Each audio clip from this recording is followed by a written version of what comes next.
Is the lack of a failure a success? Does that make sense? And I guess I'm thinking about what you just said about this cuts across all. So is the lack of failure a success? No.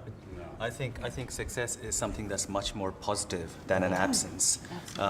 We were talking about what child well-being actually means in a normative context, and child well-being is really not the absence of disease. It's not the absence of social distress. It's not merely the absence of things that haven't gotten wrong with the child. It's something more positive. It's about children flourishing. It's about children becoming the best kids that they absolutely can be. So it's something that's far, far beyond an absence.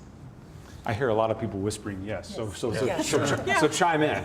That was my best question. I'm expecting to elicit more response. Right. It's also about providing a positive environment for parents so that they can nurture their children. And one of the things that I think we all can identify with who deal with clients is what level do we do that at? Do we just say, let me do this for your kid? Or do we say, let me show you what to do for your kid? Or do we say, I know you can do this for your kid? Those are three different levels. They're all good, but what's the way that is going to empower a parent and allow them to believe and allow them to see that we believe that they can actually do this and they can be the parent they want to be?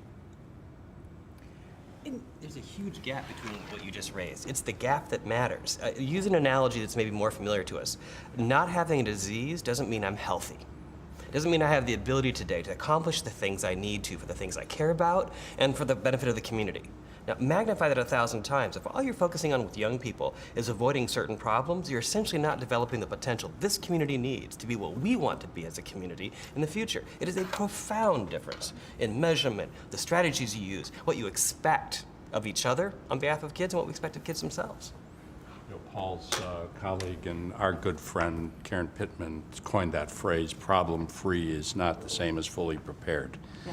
And so, when we talk about these three core principles that came out of our symposium here in St. Louis about well-being, the first of those is that every young person is on track for the age level that they're at in acquiring the skills and assets that they need for that age level to be able to take the step to the next one. That's very different, again, from preventing a child from harm or hurt or being in a deficit mode. It is taking that positive focus. Reverend, your thoughts on the past couple of days? Were you encouraged by this, if it truly is a movement?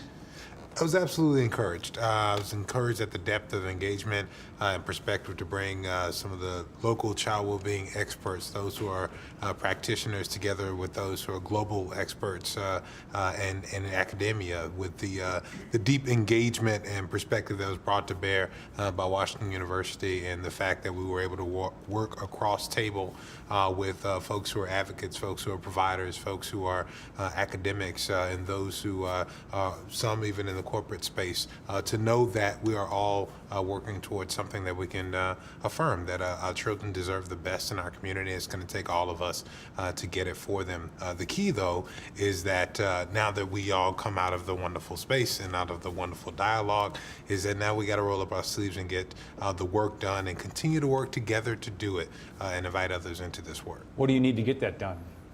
Well, I think we need the kind of network support that we have. We need tables like this, quite frankly. There's some folks with just a tad more influence even than the great people around this table that we need to have a spot next to you over there. And I think we need to continue to equip and skill up in some areas that we didn't talk about quite as much. It's going to take, and a couple of folks talked about it, it's going to take some community organizing strength. It's going to take some more community development knowledge, and we're going to have to bring all that to bear around children if we're going to really get to where we can be as a global center for child well-being and the gateway to child well-being, if you would, for our region. One group I wish had been better represented at the symposium was policymakers. Many had been invited. There was at least one representative who was there all day yesterday and almost all of today. And Jeannie Kirkton made connections all day long. People had a chance to interact with her. She has ideas, and I don't want to speak for Representative Kirkton, but she had concrete ideas based on what she heard today about legislation that could be proposed. I wish there had been more than there. We have you all the way from Chicago. I wonder if you can just give us any sort of perspective outside looking in. Sure. No, I think these are important discussions. I spent 4.5 years in Washington, D.C. I've seen people talk by one another for 4.5 years. These were people talking to one another about important issues in this community. And I think that you can't undervalue the ownership that's created when folks like this come together. Okay.